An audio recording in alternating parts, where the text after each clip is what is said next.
So I'm not going back and forth with a man who thinks that they should be in my position. If you want to be in my position, get in my position. Do you believe that? Bluff City Media presents The Anthony Sain Show on YouTube at Bluff City Media. Stepping up to the microphone is your host, Anthony Sain. Acknowledge me. What's going on, everyone? Welcome to the Anthony Sain Show. This, of course, is your host, Anthony Sain, here live from the Bluff City Media Studios, live in a remote location somewhere in Memphis, Tennessee. Ain't none of your damn business where we at. Kenny Stoverfield behind the glass. What's going on, my brother? My brother, you good? Man, I'm good, man. Perry Sharkey, you in this joint, my boy? Yes, sir. What it do? Man, my boy Perry Sharkey, man, I don't know. He might be dipping out this joint about 30 minutes ago to the Bible study or something. Yes, Real I don't think quick. I'm going to be the only one dipping out about 30 minutes, though. Oh, yeah, we all try to slide about this joint, man. We got kids volleyball and soccer and football, all that type of stuff going on today, man. Kind of sucks to be a parent when your free time is at a minimum sometimes to come down to the kids, man. But You know, I used to be scared of my wife when it comes to, like her getting on my ass about stuff. Mm-hmm. My daughter's taking that place oh now, man, who you telling? Bro, she gave me a look when I was walking out the door, and she was like, All right, if you're not in my game. Anthony Sain Show, my ass. Exactly. Talking about Anthony Sain Show, ASS, Anthony Sain Show, gonna be on your ASS. She gave me that look like, bro, I mean, you were going to fight. I was like, yes, Yeah. ma'am, I'll be there on Yeah, time, for I sure, promise. man. Gabe don't play that mess at all, bro. Yeah, I haven't missed anything Gabe's done, man. Praise God, because me and his mom had that conversation, man. If I ever missed one of Gabe's games, man, I would feel dumb. Oh, yeah. Yeah, but for sure, no, man. But yeah, it's going to be a good show today. Got my man Jonathan C. Smith of the Essential AF Podcast, a podcast he started during the pandemic, man. He got back into the podcast game at that time. You know, sometimes stuff is just perfect timing, man. I know during the pandemic, everybody started a podcast. Everybody and their mama started a podcast. And Jonathan C. Smith brought his back, and it's great, man. It's a pop culture podcast. He talks about a range of topics, more of an ensemble podcast. It's typically him and two other guests, two other co-hosts. I love his show. I've been on there a few times, man. Anytime he invites me, I'm jumping on. My boy Jonathan C. Smith, just a great one, a long-time pioneers, man. If you don't know who he is, once you hear his voice, if you're a long-time Grizzlies fan, you'll Absolutely. know. He's got that. He used to be on 103.5 when the Grizzlies were on 103.5, and I'm sure you know his voice from back then. He's going to join us for the sit down with Sain. But since we last talked, man, a lot of stuff has been going on in the world of Tiger basketball, and I've been holding this joke for a while. Oh God, oh man, sometimes life can just create its own comedy, man. Let me say this. The next few minutes I'm about to talk about to you all, it's all in fun, all in jokes. I had a guy came at me like saying, do you really think that the Tigers are about to move to the Elma Roane Fieldhouse? They take this stuff so seriously.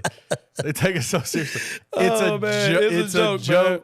But for those of you who don't know, I had a conversation with Jason and John on the Jason and John show here in Memphis.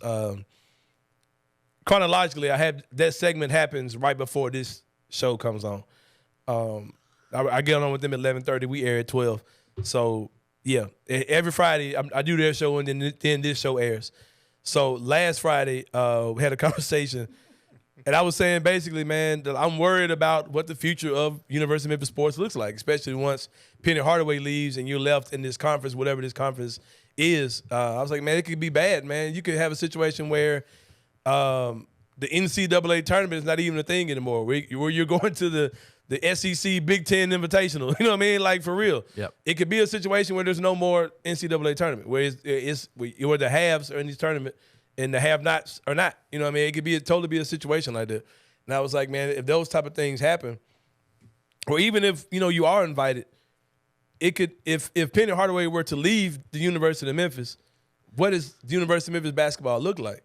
And one of the things I said, I'm sure I said it, it's something I say all the time. I was, gear up, get ready for going back to the Elma Roane if that happens, because, you're going to be a horrible tenant for the Grizzlies because nobody's going to care. Like, you're not going to be able to support those games or whatever. And I joke about that all the time.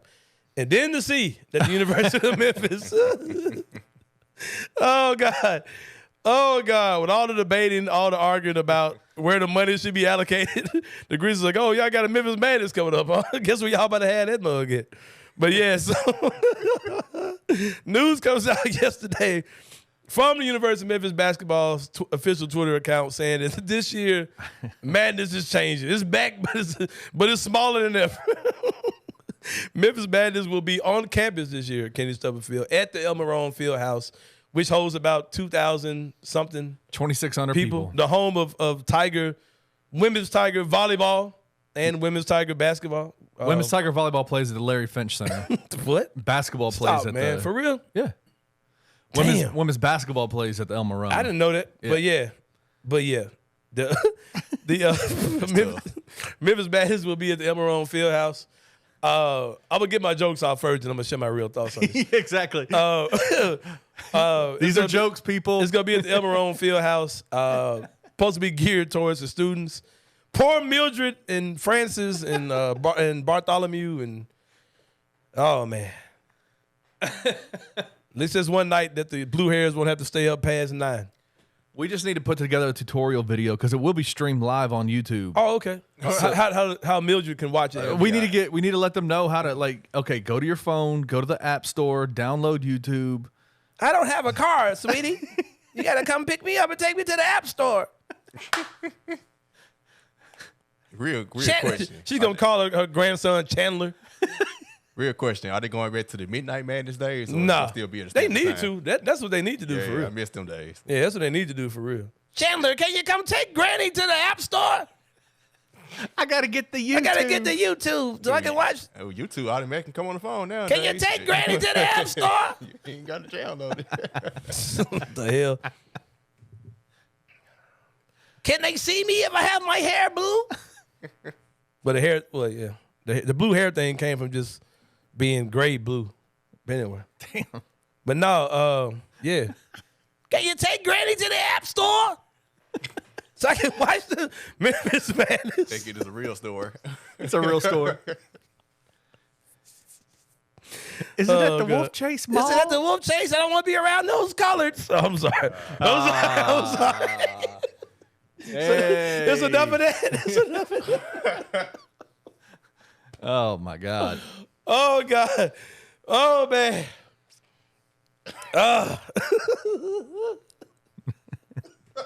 All right, now let's get real for a second here. Can you take me to the App Store? Exactly. Oh God. Exactly. Can they see me through the phone? No, they can't see you, No, they can't see Granny. you. No. Just cheer anyway in spirit. Yeah. Couldn't see him anyway. Oh God. Oh man, so many built-in jokes. But take Granny to the App Store is not one that I had pre-planned. Shit. Oh man. All right, all jokes aside, I think it's pretty cool, man. Oh yeah, hell yeah, it's dope. It's fine. Yeah. It's nobody's. I don't think anybody's really dreading like not being able to have the regular Memphis Madness in the FedEx Forum. No. And I don't think this has anything to do with anything, bro. Like I don't think this has anything to do with the shooting or what happened with Lil Baby. I don't think this has anything to do with the conversations between the Grizzlies and the University of Memphis. I just think they're just trying to.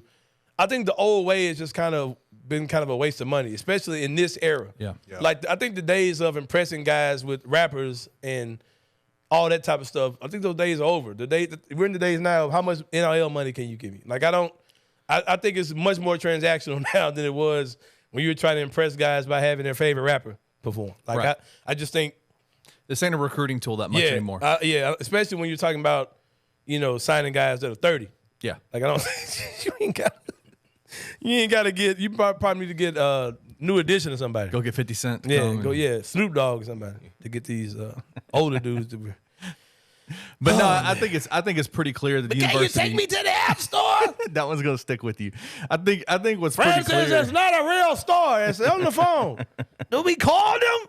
No, you gotta use the touch screen thing. And why am I touching my screen? All right, damn it, Mildred. We're just gonna stand outside and wait for the boys to come out. We're gonna cheer for them. Hey man, that's a good look.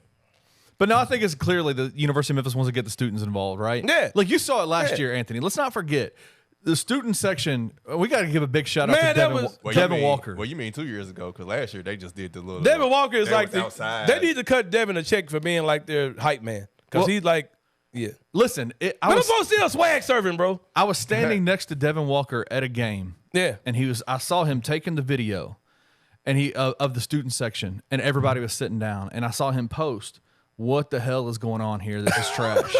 Literally 10 minutes later, they came with over the PA in the game. It was a massive game for the Tigers. Over the PA, you hear the guy you hear the guy talking, and he goes, "Student section, you got to get loud. We got to hear you. Come on, student section." Never have done that in the 5 years that I've covered the University of Devin Memphis. Walker. Shout out to him. And then the next week is when they instituted that new policy of only students can sit on the floor.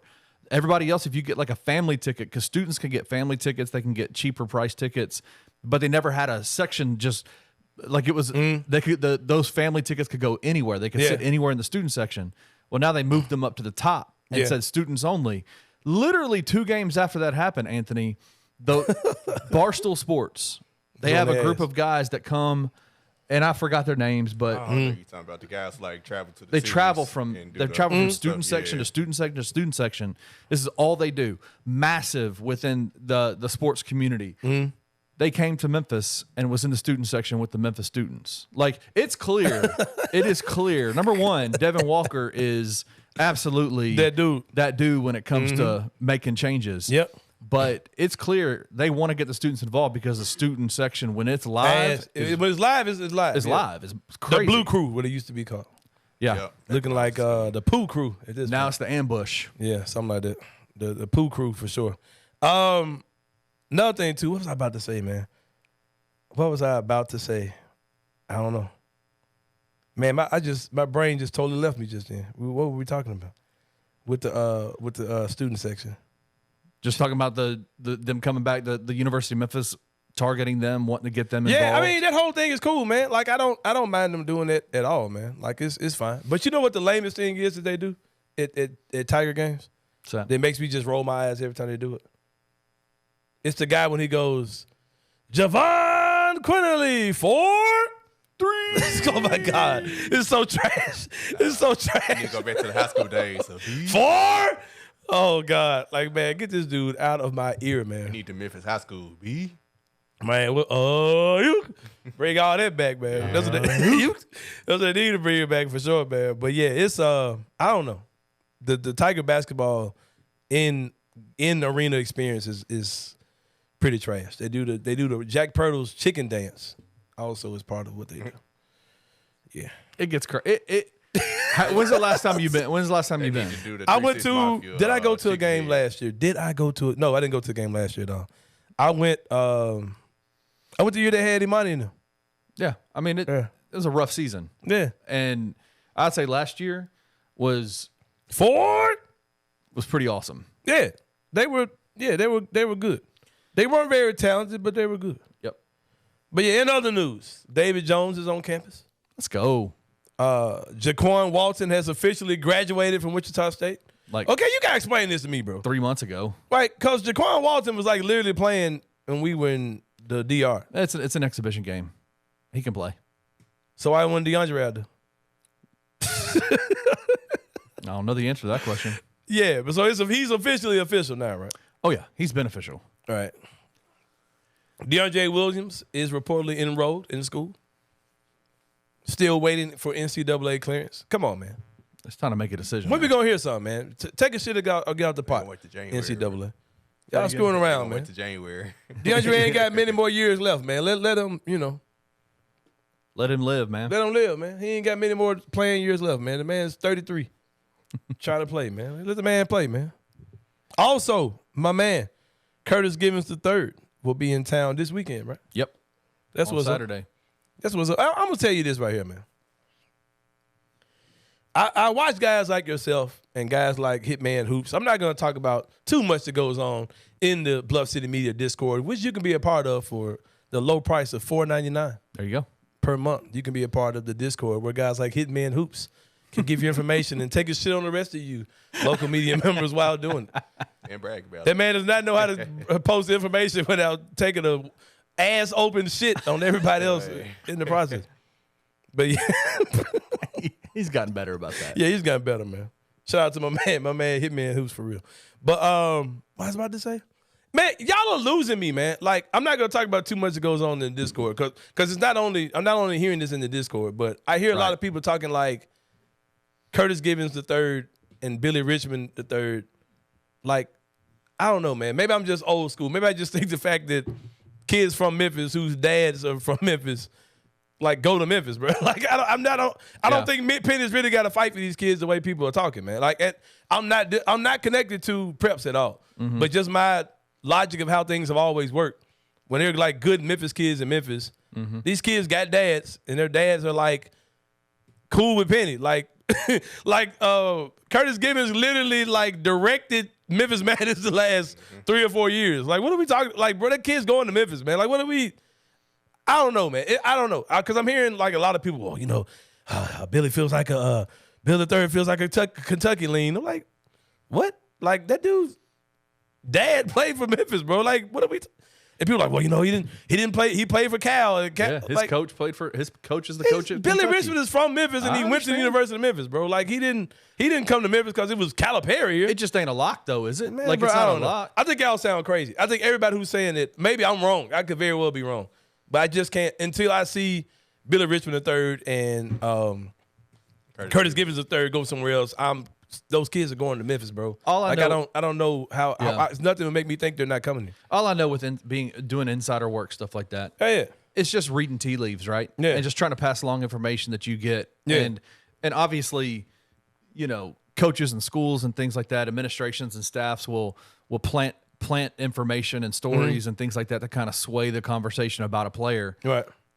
So in the end, you just don't know until the ink is signed, right? So, but you know, I think there's more so just a reading of the tea leaves, trying to figure out what's going on. Memphis also a finessing ass city too, man. These dudes' daddies will play with y'all. These dudes' daddies will play with y'all ass. Like, yeah, man. But anyway, it's just me. I don't know. I could absolutely be wrong, but I just can't see how 2 Memphis kids get out of Memphis. Yep. And then I saw somewhere like yesterday they want to play at the same school together. I'm like, they're going to Memphis, man. I don't know. Yeah. All right, whatever. Anyway, man, we're about to take a break. When we come back, my man Jonathan C. Smith from the Essential AF podcast, a local legend, one of the guys I look up to. He's going to come and join us for the Sit Down with Sain. That's going to be next on the Anthony Sain Show. See you guys in a minute.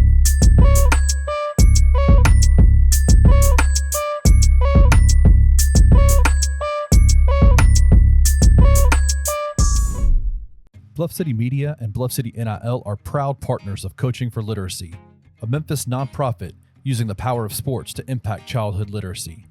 When you donate to Bluff City NIL through Coaching for Literacy, your gift is 100% tax deductible. This partnership is a win-win-win. Tiger student athletes win in the NIL landscape. Coaching for Literacy wins by engaging Tiger student athletes in this monumental cause. And most importantly, elementary students in Memphis receive support to become strong readers. To donate today, visit coachingforliteracy.org/bluff-city. I got a semi-death threat one time. Cotton Bowl 2019. Over what? I have no idea. But Yeah, this dude was DMing me some Vile. horrific stuff. Yeah. I mean, Yeah. what could you have possibly said that would move somebody during the Cotton Bowl to Well, do that? I will say during the Cotton Bowl, and this is well documented, I've talked about this multiple times, I was enamored by Micah Parsons. Yeah. And so, Should like, be. possibly 70% of my tweets revolved around Micah Parsons and how Well, good he he was. wrecked the game. This So- Memphis fan was not cool about it, and it like wasn't after the game; it was during the game. Like I remember being that's in one the press part box. of fandom that really does bother me is like you can talk about good players on the other team. I don't know if it was actually death threats, but he was certainly threatening. He was mad. to take action upon me. He Keyboard probably Warriors. didn't even have like a real name up there. It was No. probably a burner account or something. did not have an actual picture or anything. You know how like that. damn soft that is. That's soft as shit. There you go. Soft as hell. It's good. Tune in to On the Bluff with Christian Fowler and Gabe Kuhn every Tuesday at 12 p.m. on the Bluff City Media YouTube channel.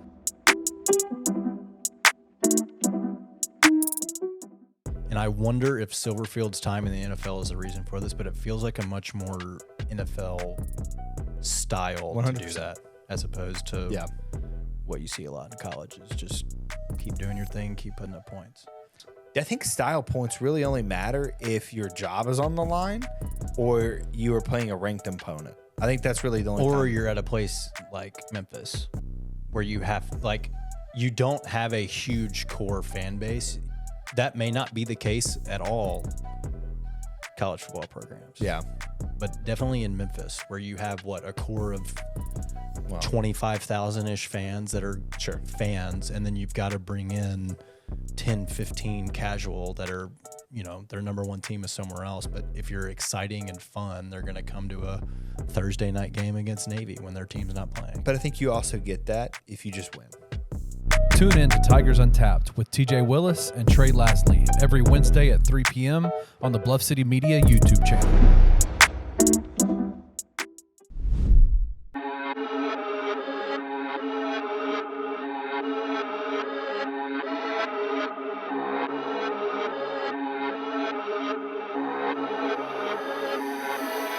All right, y'all, welcome back to the Anthony Sain Show. I got my man Jonathan C. Smith in the building from the Essential AF podcast. Yes, sir. My man, a true legend in the independent journalism game, bro. I got a confession to make before we get started. What's that? Bro, there is a lot of stuff about you that I've been silently emulating over the years. Bro. Really? Like your whole vibe, like the way you move, you totally understand.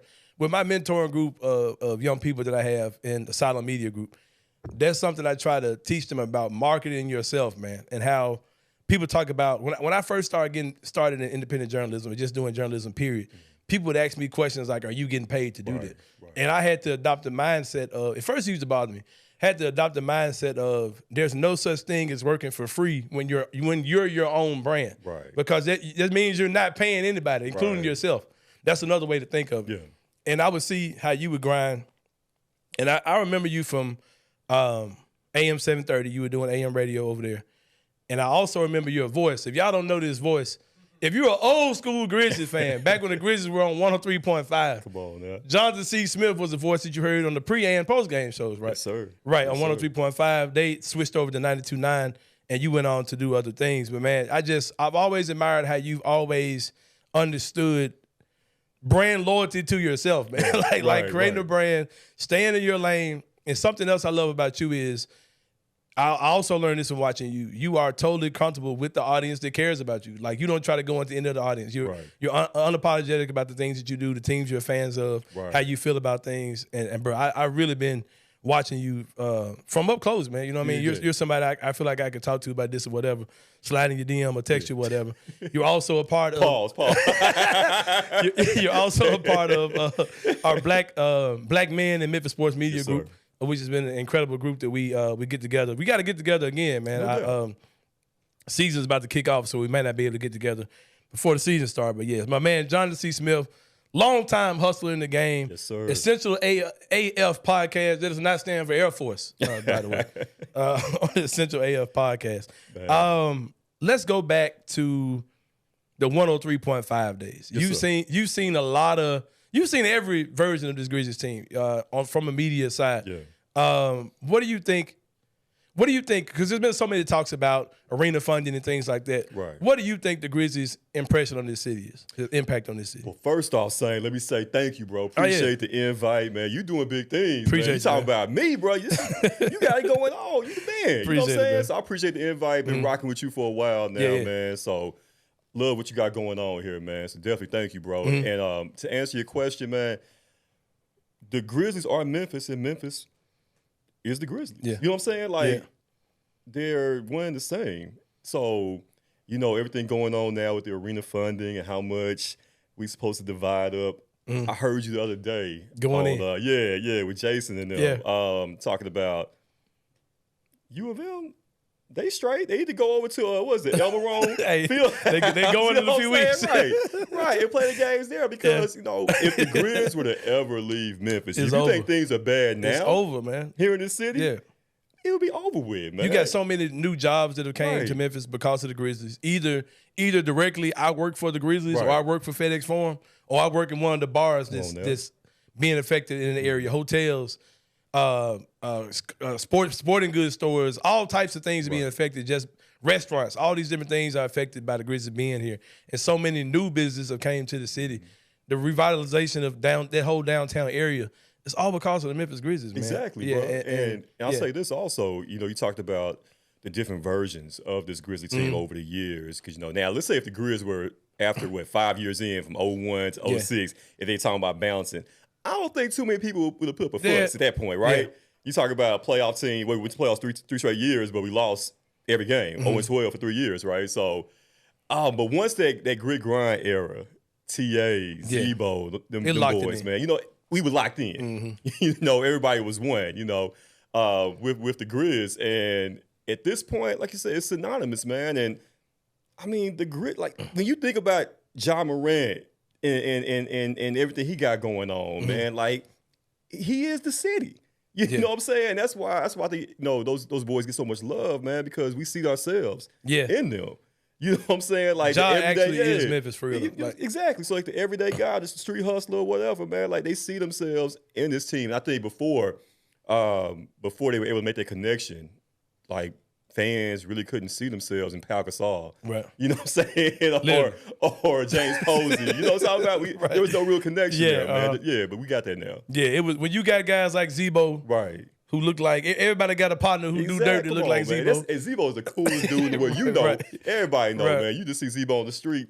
It's like you his friend, you know what I'm saying? Like it's all love. And when they said that Zebo's biological dad had ties to Memphis, of course he did. Come on, man. Of course he did, for sure. You spoke about when I was on, I had my now kind of infamous rant on Jason and John's show. I'll be back on air again tomorrow or today when the show airs. I was saying some things, and I know we were joking just then about the Tigers going back to the Fieldhouse. I don't think that's a reality. But I can't stop laughing thinking about that either, man. Because we joked about that earlier in the show too. But with that being said, I am concerned with the future of Memphis athletics, especially Memphis basketball in the city. Right. Guys like me and you, man, we grew up on Elliot Perry, Penny Hardaway, all these guys, Lorenzo Wright, David Vaughn. We grew up on it. You know what I mean? But and our roots in saying Memphis is a basketball city came from that. Right. And when the Grizzlies came here, it was just a natural transition where you got, we're a basketball town. Right. My concern is when you talk to people who are 21, 22, 23, 18, 19, that age group, there was a kid on Twitter that said something that blew my mind. I was like, I'm not ready for what that kid just said. He said, I'm 23 years old. I'm a graduate of the University of Memphis. I have no connection to the University of Memphis basketball team because I grew up on the Grizzlies. Wow. I said, what do you mean? I'm like, what does that even mean you grew up on the Grizzlies? Like, you're not, I start thinking he's old enough to say that. It's crazy to think about it, right? Like the team has been here 20 years. Yeah, man. 20 plus years. Yes, we got babies now. Right. That's all they know. Right. It's the Grizzlies. That really alarms me, man, that this younger generation who will be your next spenders, your next people to occupy these arenas, they don't have that connection to Tiger basketball. They missed that generation. And I think it's more, and what Jason and John were saying, they were saying, well, winning cures all of it. And my thing to that was, okay, winning could cure that, but how do you know you're going to be winning? Like, is Penny Hardaway still going to be able to get that level of recruits 5-10 years from now? And because this conversation what we really had was what a Penny leaves. Like, what a Penny leaves, or he wins his championship for Memphis, and he feels like, okay, I did what I need to do. I'm gone. Like, the next guy, is he going to be able to recruit on the level Penny is? Hell no. Like, Penny Hardaway is a Deion Sanders level personality. Absolutely. Oh, man. You know what I mean? So that's my concern. Like, the future, scary, man, because there's a gap. There's a huge gap there. There is. And you talk about the interest level in the Tigers, right? Like, I'm with you. Like, when Penny leaves, who's going to care about the Tigers other than your elderly white fan? You know what I'm saying? Right. Like that 40, 50-year-old, 60-year-old white dude. Other than that, like, it's gonna be looking shaky. Right. So it's gonna be looking shaky for real. Because my kid doesn't. My kid can't tell you nothing about Tiger basketball. My son either. And that's another thing too, man. Like, people gotta understand when it comes down to the NBA's social media, YouTube presence is crazy. Bro, my son can sit down with me and tell me about the NBA, tell me about the NFL stuff I don't even know. But he don't watch games at all. Like, Gabe does not watch games. But that social media stuff, he's tuned in. He don't know. He doesn't know anything about Tiger basketball, bro. And like most little kids don't. Right. Yeah. And that's extremely scary to me because that's all we grew up on. That's all we grew up on. And like I said, it was a love affair because that's all we knew was watching the Tigers on TV. You know, we didn't have access to Instagram and all this. You know, it was like one channel. You had one channel to watch. It was Tiger basketball. Everybody was tuned in. And you watched the Bulls and Jordan on WGN. WGN. And you watched the Hawks on TBS. Come on, man. That's all we knew. So we had a love affair, you know, from the jump with that. But now these kids got so many other options and other things to do. You know what I'm saying? So it's not the same. Yeah. Well, we're going to let the future stay in the future. As for now, Penny has a phenomenal class he's put together. Still waiting on DeAndre Williams. Yeah. Looking good, man. Plus he's got a yeah. potential good freshman class coming in next year as well. Right. What do you think about this season? I think it could be a magical season, like seriously, like what he's got going on. What are your thoughts on the team Penny has? I think they can break through. now? Like I said, we're waiting to see about the waiver for DeAndre. I'm hearing things bubbling on that end that it might come through. It's going to be a good look. Regardless, let's say even if he doesn't get the waiver, the Tigers, of course, are going to be a tournament team. Right. We all know that.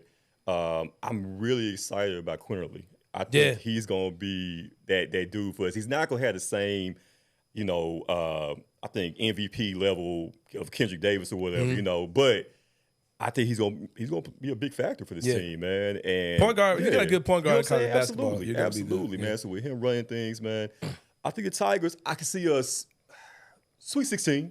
Yeah, hopefully Sweet 16 and beyond that. But with DeAndre, come on, we talking possible Final Four. Yeah.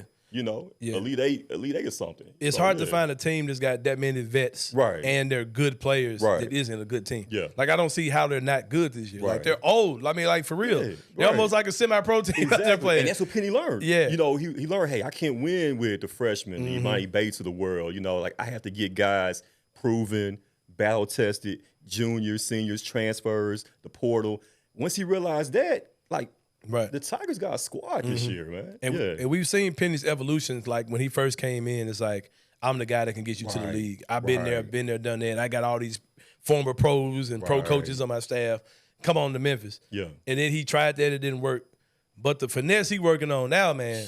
Like for real, Penny really got a stealth idea. He's like, oh, all you dudes who tested the waters and all that kind of stuff. Yeah. Let me go ahead and get you over that hump. Like that's his approach now. Exactly. I'm like, damn, man. Like that's the wave right there. Sir. Yes, Wait sir. until the end. Get them guys who you probably already talked to.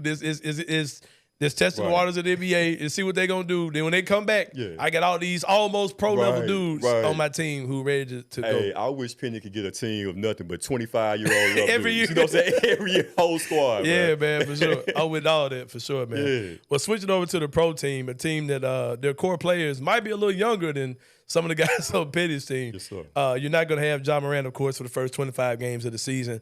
Desmond Bain, Jaren Jackson Jr. look like they're poised to both have phenomenal seasons. What do you think the individual seasons look like for Desmond Bain and Jaren Jackson Jr.? Well, before I answer that, let me pose a question to you. Okay. All right. With Ja being out the first 25, what's going to be their record? I don't want to really get into what the record will be. I think they'll be damn good. I think they're going to be in the playoff hunt. Okay.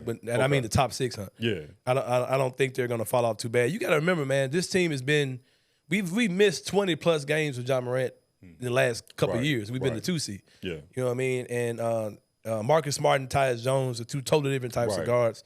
Marcus is more of a elite level defender at this point than he is a playmaker. Yeah. But I just think they'll be fine, man. A lot of the numbers over the years have suggested that if anybody's playing on the ball when John's been out, they've been fine.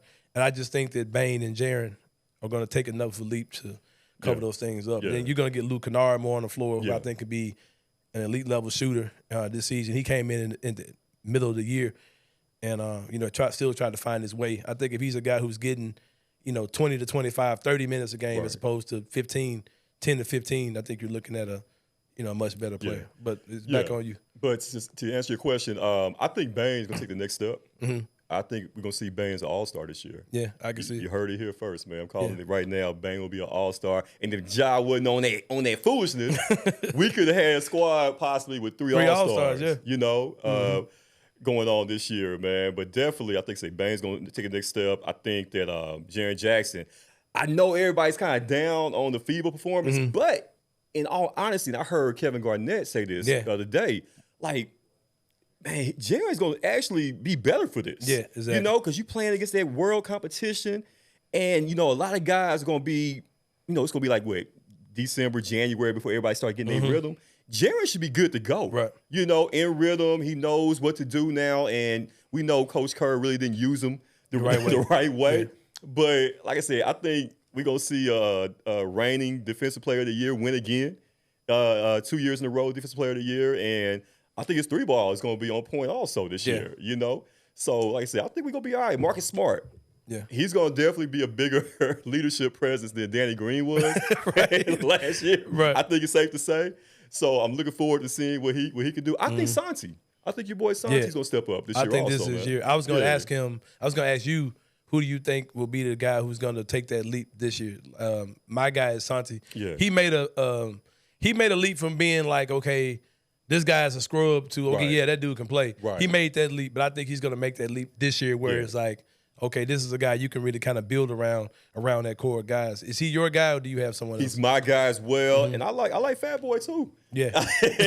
Bro, how can you not like Junior Loftus? Come on, man. I think, he can play. Like, I like throw out the jokes and everything, man. And I remember Media Day, Jarvis giving them a hard time. Oh, man, Jarvis was body shaming this right. Like, come on, what we doing? You know, but if you can play, you can play. God. If y'all want to see something funny, go back to Media Day. Was it last year? Yeah, last year, Go on YouTube and find the Grizzlies Media Day. And find the questions that Jarvis Greer. Was just peppering him with these body shaming questions. Man. Oh, and speaking of pepper, when you go to churches, do you get a pepper with your 2-piece? Like what in the hell? Like Jarvis was on his ass, literally for like an hour. I know Junior was like, "What man? What is this?" But he handled it like a pro. You know, he smiled and everything, answered the questions. But I think those two guys, man, Santi and Junior, man, they're gonna be big this year. Junior, they call you Junior, but I'm sure you get the regular Whopper combo. When you like, what? I'm saying, it don't look like you've been eating Whopper Juniors, but like, damn, Jarvis. It was hard on my boy. Oh, yeah, Jarvis was grinding it back. Bro, I forgot all about this. Jarvis said, look, I'm retiring. I don't give a damn. I'm going to say whatever. Yeah, man. Hey, old man Jarvis Greer, bro, is the funniest thing ever in a press conference, bro. Because he's literally like, all right, what y'all gonna do, man? Right. What y'all gonna do? You gonna tell my boss what you gonna do, man? Like, yeah, man. Oh, man. Oh, God, it's funny. I don't even know what I was about to ask you, bro. Oh, transition to, oh, God, the Colorado experience is what I'm asking you about, man. Everybody's watching it. Everybody sees it. I'm going to tell you, man, I see you got your Cowboys gear on. You are a unapologetic Cowboy fan. I am who I am. I'm gonna tell you what y'all are doing right now that's getting on my nerves. When I say y'all, I mean Cowboy fans. Tell y'all what y'all are doing, man. Man, just let Coach Prime be Coach Prime and do what he's doing, man. I've seen so many weird-ass posts on Facebook, Twitter, etc. Man, I can see my boy Prime being the next Cowboy coach. Man, get your ass out of here, man. Like, bro, y'all got to stop doing it. We dream big. We dream big. Come now, on, okay, man. I'm not what Deion is doing is way bigger than winning games in the NFL. Yeah, okay. All right, so let me put the Cowboy thing to the side for a moment. All right, let's talk Coach Prime. Okay, let's talk Coach Prime because, like I said, I am who I am. Yeah, you stay but geared up. I'm not that annoying Cowboy fan. I'm a real Cowboy fan. Yeah, I'm gonna tell you if we trash. This year we not trash. That's all I'm gonna say. Yeah, y'all we took a big blow with Trayvon Diggs, of course, being hurt. That sucks. But Coach Prime, I think I'm the biggest Coach Prime fan in the world. I mean, I was that kid that had the remember he used to wear like the headband on his neck. Yeah, sure. You know what I'm saying? Like I was it's that something dude. about his helmet wasn't the same. Yeah, right. His helmet was like, I can't describe it. He had like a custom helmet. Right. I wear rubber bands to this day because of Coach Prime. Yeah. So I'm here for it, man. I love what's going on. Coach Prime is the best coach in college football. He was the best coach in high school football. Like, he's been the best at whatever he's done. Right. You know what I'm saying? So all the hate that's been going on, he's breaking the ceiling right now. Come on, and man. showing that, hey, college football, it's okay to have a little flair. Yeah. It's okay to have a little soul.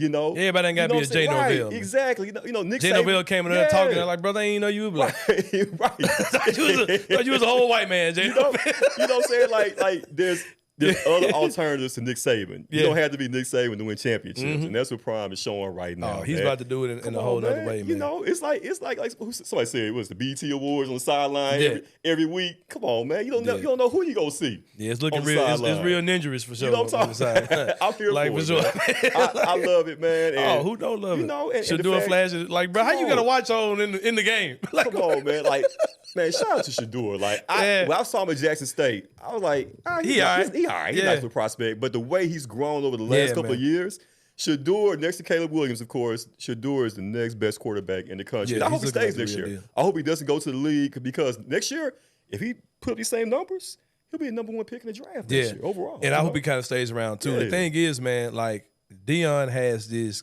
Coach Prime has this unicorn ability like a Penny Hardaway where he understands marketing. Yes, sir. He understands, like I talked about with you, right, moving his own brand for it. Right, yeah. He understands the whole NIL system. Like Shedeur's out here, he's got the Shedeur hat with the dollar sign in the 2.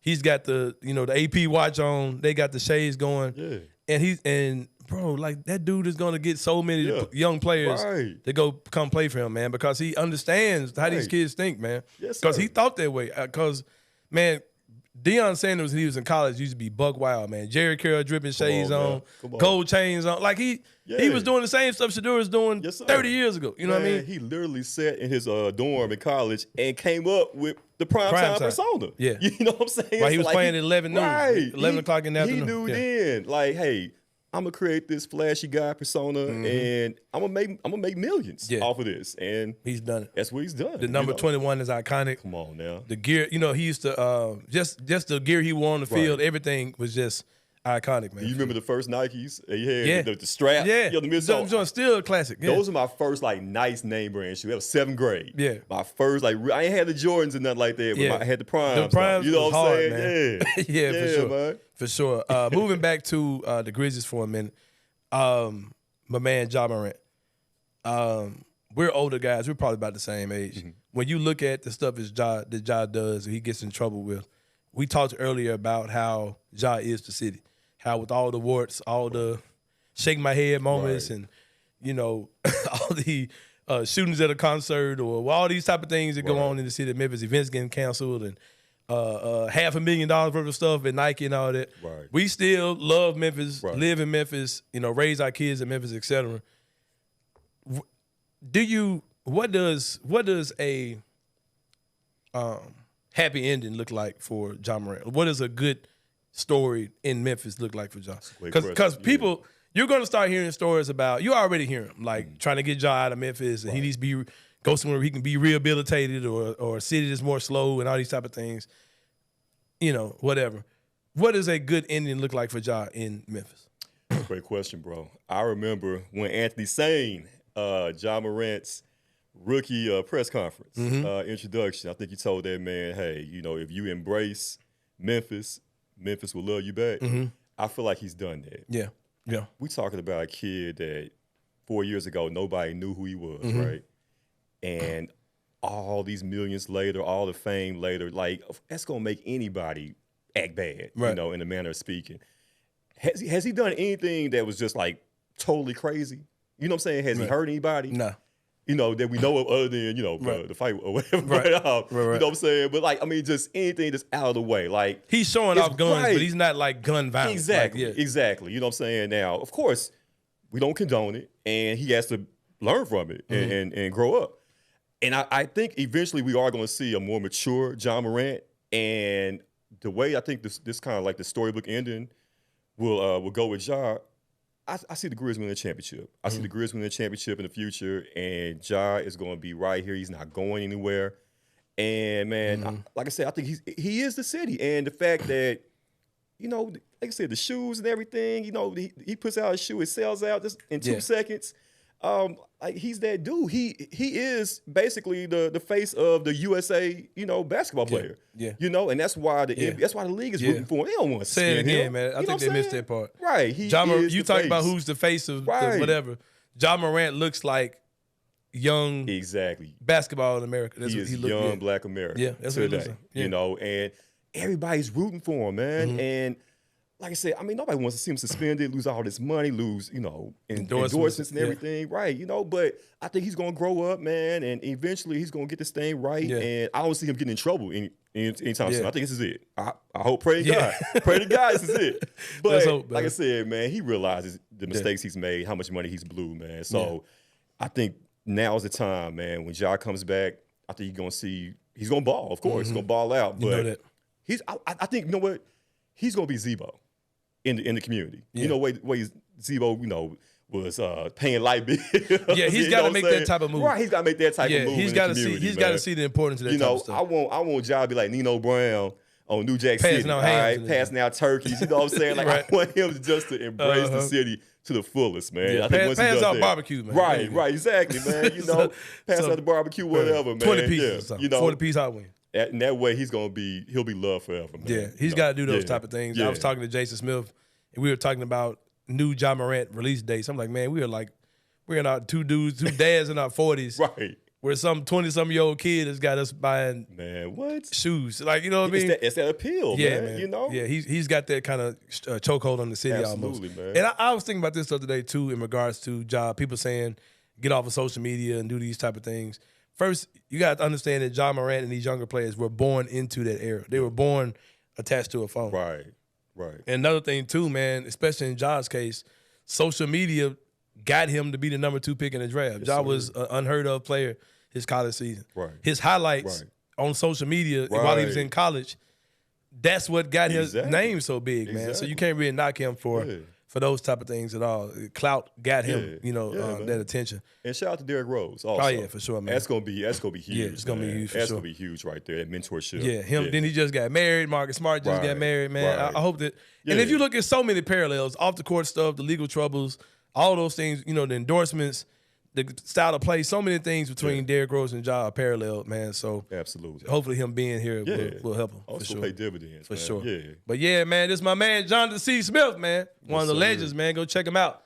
The Central AF podcast. Check it out. I know it's on YouTube. I know it's on Facebook. Right. You're on like Spotify and right. And, Apple we Podcasts. getting the Spotify, the Apple Podcasts, and everything. We're getting that up, man. So check us out every Tuesday. Every Tuesday, Facebook Live, YouTube at 7 o'clock, and also 88.5. Yeah, for real? Yeah. Oh, I'm over there with Brother John and Kavon J and them from 5 to 7 on Fridays. Okay. We talk sport. We talk about a little bit of everything, sports, whatever, man.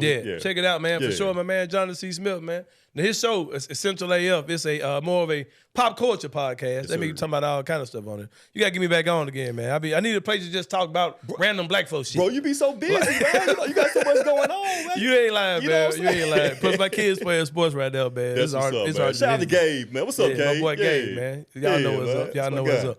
I'm ordering him some of them Deion Sanders shirts, so I found some of them joints. Give me some too, bro. Yeah, I'll shoot you the link. but yeah, my man Jonathan C. Smith, man. Check him out, man. We about to take a break. When we come back, it's the 3-pointer here on the Anthony Sain Show. See y'all in a minute.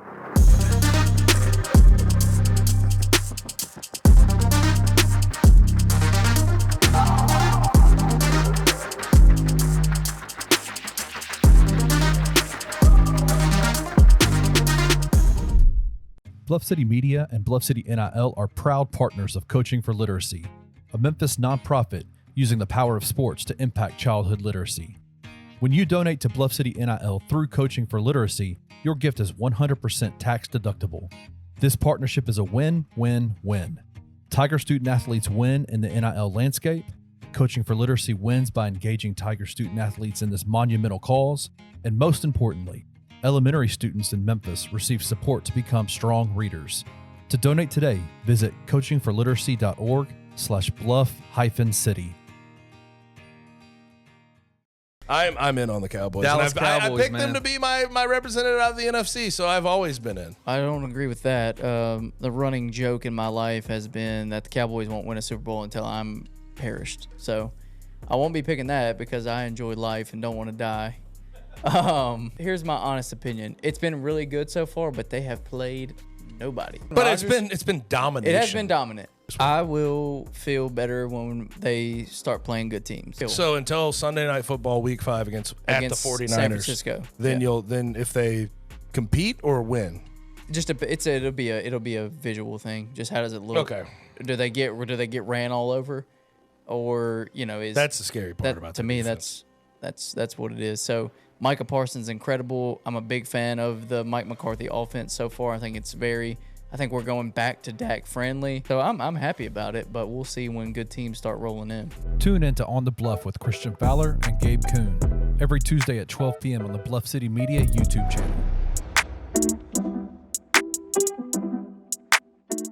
So Silverfield, in his immediate availability today, said, you guys are going to want to see something Thursday night. You guys are going to see something Thursday night you haven't seen from us before. We put in something last night that we've never done here.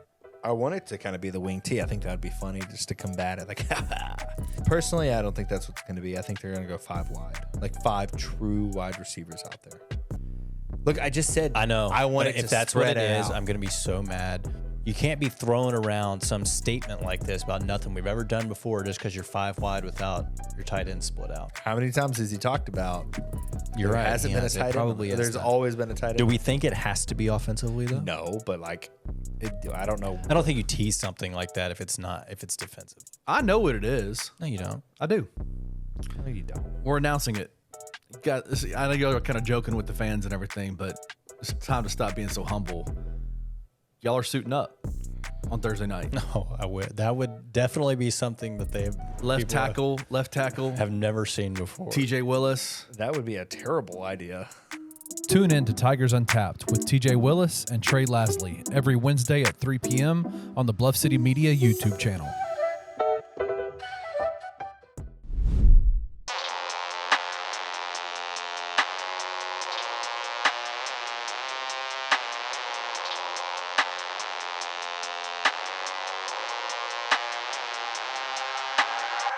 All right, y'all. Welcome back to the 3-pointer. My man, John C. Smith, man. Man, this is my guy, man. Shout out, man. That dude was awesome. Yeah, it's my man for sure, man. He just a smooth dude, man. He just kind of knows how to make stuff happen. Like he knows how to kind of move and shake. Like I really admire a lot of stuff that John C. Smith does for sure. He's always got stuff he's hosting and events he's got going on. Like he's that dude for sure, man. I'm definitely trying to emulate a lot of stuff my guy got going on. But it's a 3-pointer, man. Time to talk about 3 things that are happening in the world of sports, like we do each and every episode of this show. Number 1, man, Tom Brady was talking about Shedeur Sanders. Shedeur Sanders, man, just been looking like a superstar so far this season. Like I said with Jonathan C. Smith, he's got the logoed hat he wears with the $sign for Shedeur with the number 2. He's got the big watch he's got on his wrist, man. He got the shades on. Just looking like $1 million, man. You know what I mean? Shedeur Sanders.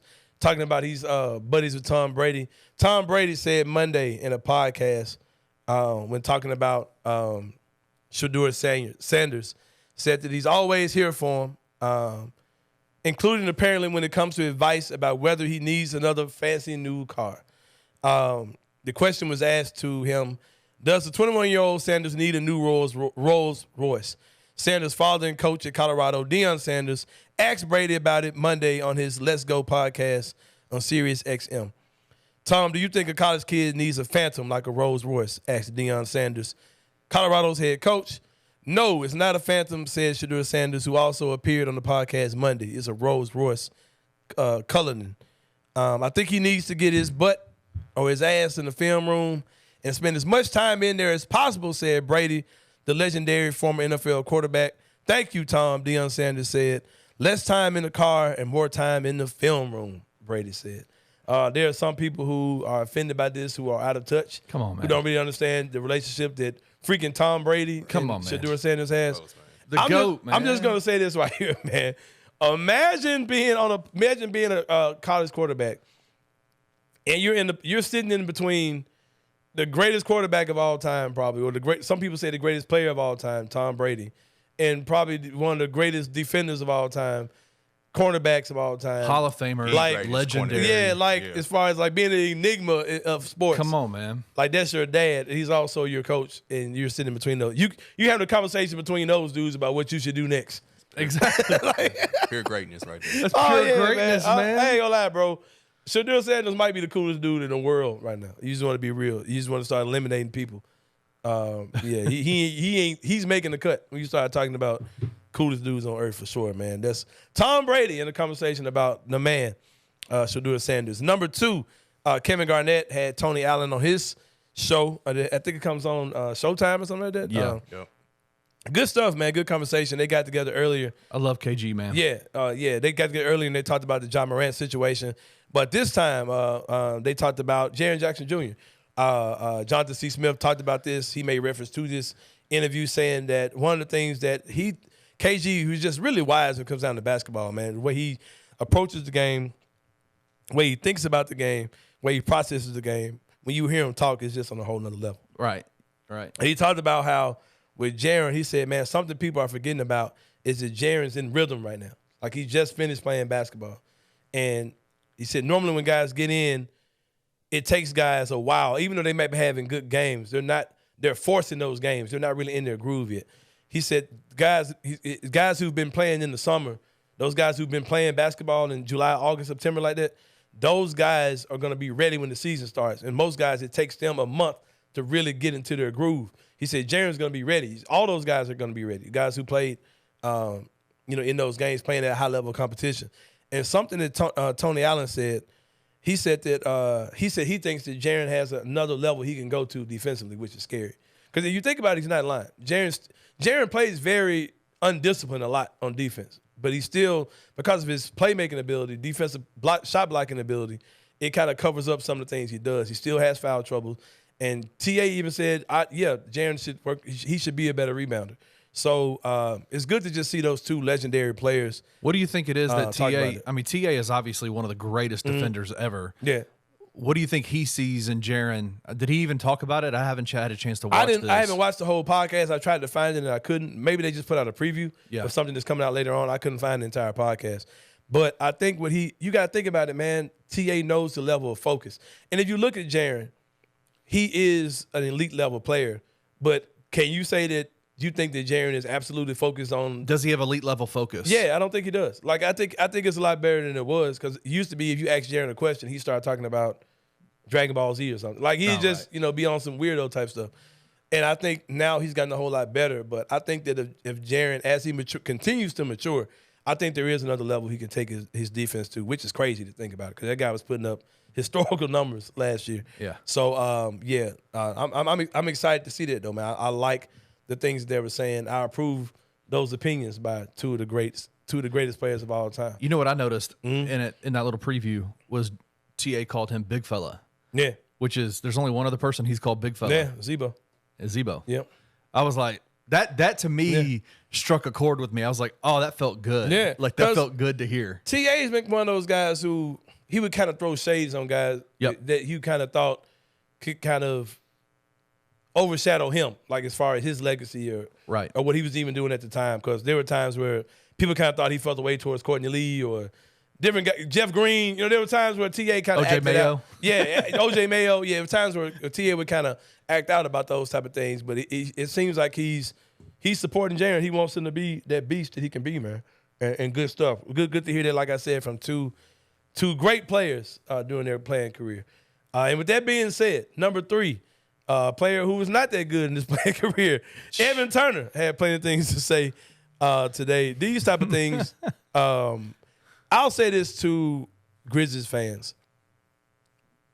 Don't worry about the opinion of what people have about your city, about your team, etc. Because these guys don't really know.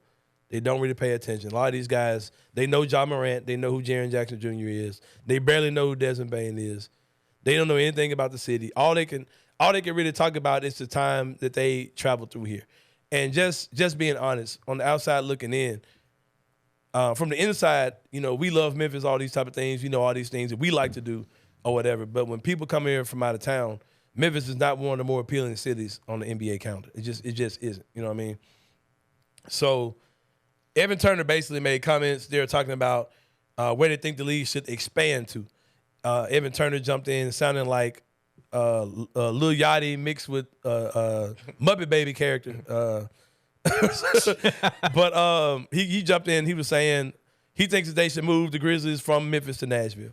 And I'll say this, man. If I went from Memphis and I'm just looking at the map, I would wonder why Nashville didn't have a team. Like, Nashville is a booming city. I'm not gonna act like I love Memphis with all my heart, but Nashville is a booming city. Like, it's really booming.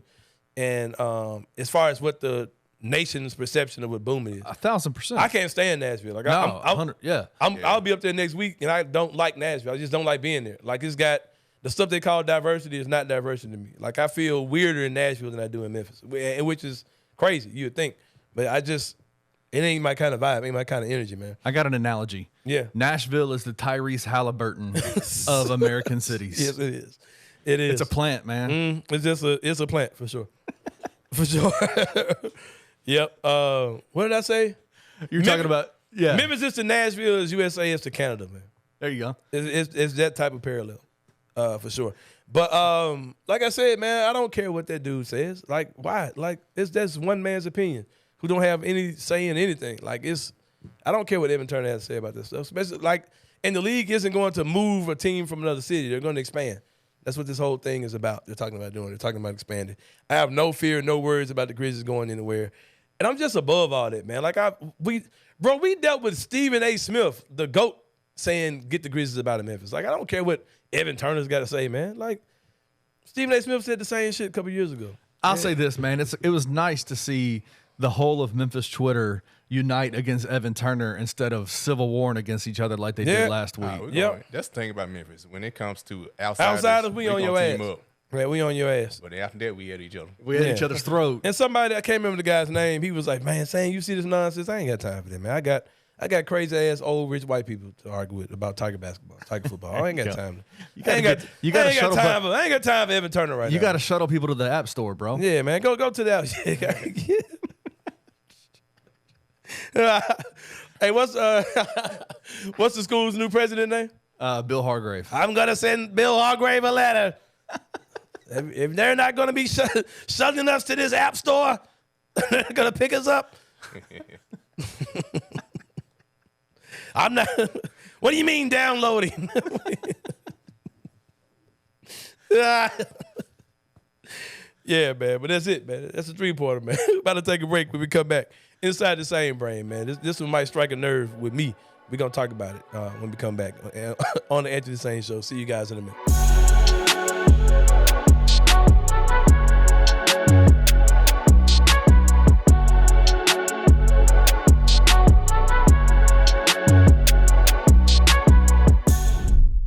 Bluff City Media and Bluff City NIL are proud partners of Coaching for Literacy, a Memphis nonprofit using the power of sports to impact childhood literacy.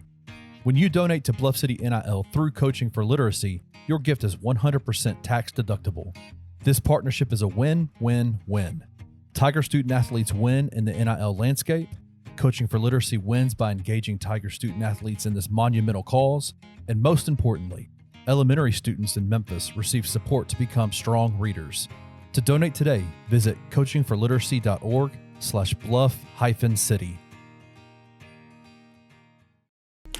Vols, I mean, listen, I didn't think they were going to be better than they were last year. No. But I did have high hopes for what they could be in the SEC, second in the East, that type of thing. But losing to Florida the way they did, just coming out flat, that's just it didn't look right, but that was just a horrible loss. Yeah. Horrible loss. Yeah, like you said, I think they just came out flat.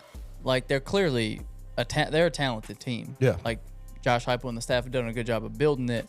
But they were not ready. Florida was clearly more prepared. They were clearly more ready. They were clearly more hyped up. And let me ask you, Joe Milton, I think he's fine. I think he's gotten better. He can take the smaller plays. He doesn't have to take the top off the defense every time, which is a noticeable improvement. But he's just not Hendon Hooker. No, when it comes to spreading the ball around and the intermediate and the short and he like the it factor, if you will, it's just not quite there. Tune in to On the Bluff with Christian Fowler and Gabe Kuhn every Tuesday at 12 p.m. on the Bluff City Media YouTube channel.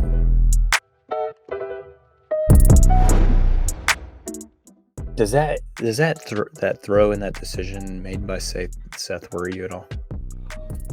There's been a lot of talk about people saying he hasn't taken the next step, as a lot of people would assume as a third-year starter. Are you seeing some of that? I definitely expected is a Seth little leaving bit a more lot to from be him. desired out there. Yeah, and I think that is due to the style of play, right? And I'm not necessarily saying that's all on Cramsey because I think he catches the heat for it, but I think this is all a philosophy. And Ryan saying like, "Hey, I want to be a team that runs the ball, that opens the pass." It kind of feels more like they want him to be this era's Brady to me. Just a game manager more than a Riley who's going to go out there and just air it out and win you games. And make plays. Yeah. Tune in to Tigers Untapped with TJ Willis and Trey Lasley every Wednesday at 3 p.m. on the Bluff City Media YouTube channel.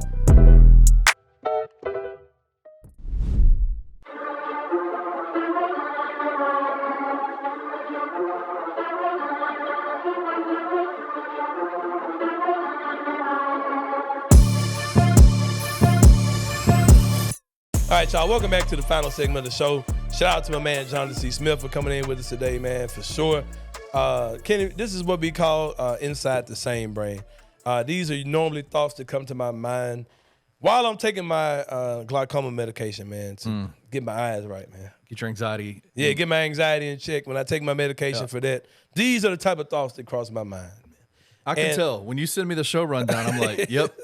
Anthony's anxiety was kicking last night. His eye was getting kind of cloudy last night. His right eye was getting kind of cloudy last night. Yep. And I'm going to talk about trauma food today, Kenny Stubblefield. And when I say trauma food, these are foods that may have been forced upon you as a kid. And I want to know what the three of ours are, me, you, and Perry Sharkey, the things you were forced to eat. Oh my or God. not particularly you were forced to eat, or you just had to eat too much of. Oh, my God. And to this day, you just don't fool with. Oh, I can tell you. I got instantly. All right, we're going to talk about that, and then we're going to talk about the question that really crossed my mind when I was medicating my eyes and my anxiety the other day was, when do you switch your brain to stop eating like a little kid?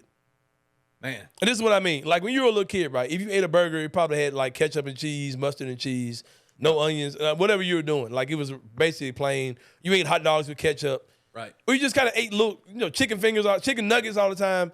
Like, what made you say, okay, let me try this burger with lettuce, tomato, and all this other stuff on it? Like, what makes your taste buds like change? Let me try this steak. Right. What makes you?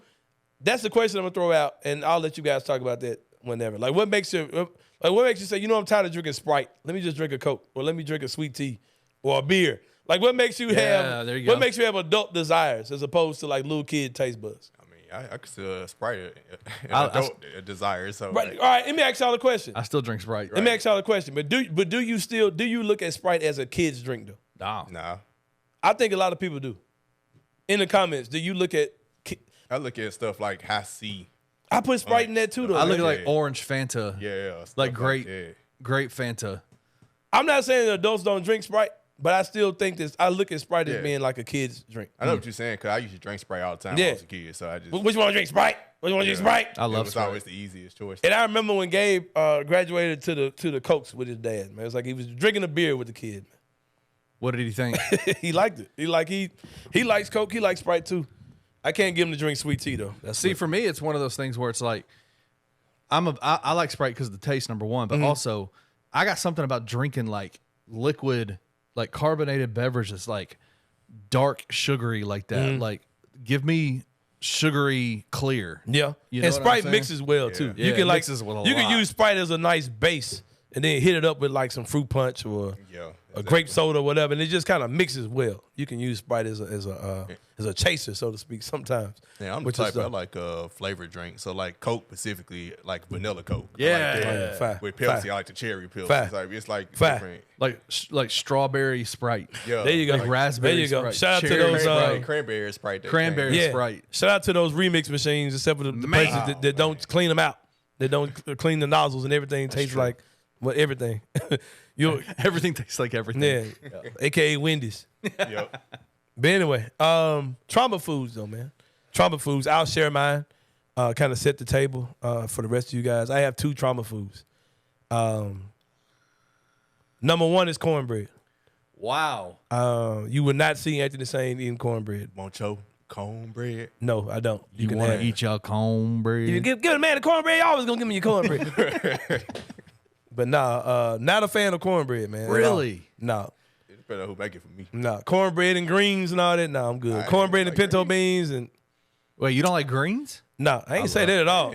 Nah, it's like people say that's like a delicacy. Like throw the cornbread in. I thought you meant you don't like green. I was like, man. No, I'm good, man. I'm good on the cornbread, fam. Wow. Will not eat it to this day. Like I'll go to restaurants.